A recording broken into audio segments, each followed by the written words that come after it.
The gentleman from Fairfax, Mr. Surovell. Rise for point of personal privilege, Mr. Speaker. The gentleman has the floor. Thank you, Mr. Speaker.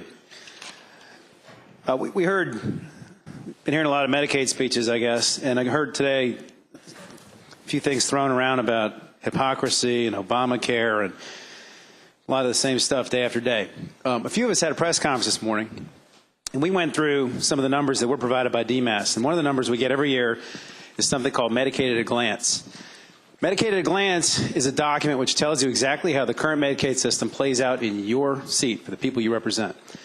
One of the interesting stats it gives you is it tells you how many children currently receive their health care from Medicaid in the population you represent, not the jurisdictions you represent, but in your specific seat.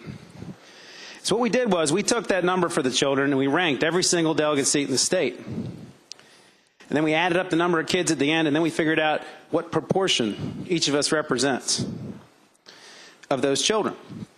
Because uninsured children are an excellent proxy for our uninsured population, because uninsured children means every child who's on Medicaid, every child who gets their health care from Medicaid, has parents that don't have health insurance. These are the people we're talking about, them and working single people without kids. It's an excellent proxy to figure out how many people in your seats don't have health insurance. Well, we went through that, and we took the $1.8 billion a year that Virginia is expected to get from the federal government, and we allocated that by delegate district. And then we also took the 30,000 jobs that the Medicaid expansion, healthcare expansion, is expected to create. We allocated those jobs by delegate district in proportion to those kids.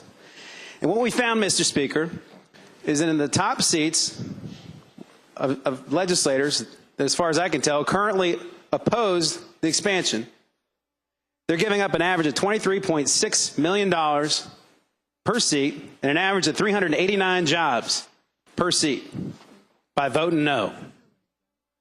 We also went and looked at the estimated general fund savings from expanding Medicaid, $285 million over the biennium. We took that money and we looked at how we currently apportion direct aid to education, the money that goes back to your localities for schools. And we looked at the proportion for each jurisdiction for that direct aid.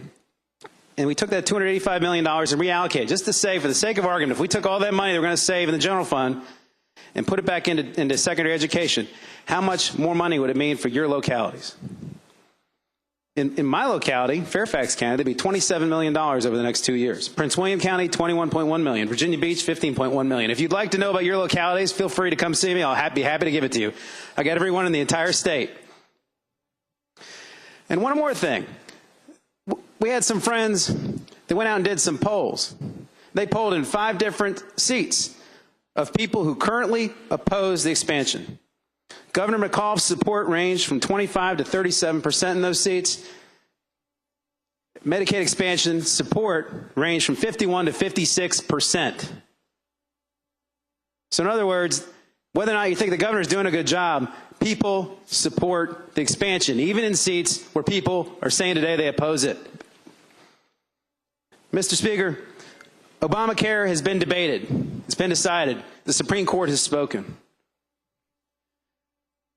What I think, what us over here think people are going to be looking at in a couple of years, what they're going to be mad about, is the fact that Virginians are sending their hard-earned federal tax dollars to Massachusetts, California, New Jersey, and New York, and not bringing it back here. That's the hypocrisy I think people are going to be mad about. And we finished fighting about Obamacare. The Supreme Court's decided it. We have a saying around here: if you don't like the bill, get your own. From my point of view, if you don't like Obamacare, run for Congress. Join some of my colleagues. But we shouldn't be fighting that here. So I hope at the end of the day, Mr. Speaker, we can quit fighting about Obamacare and start talking about doing some good for our districts that our people in our districts want us to do. Thank you.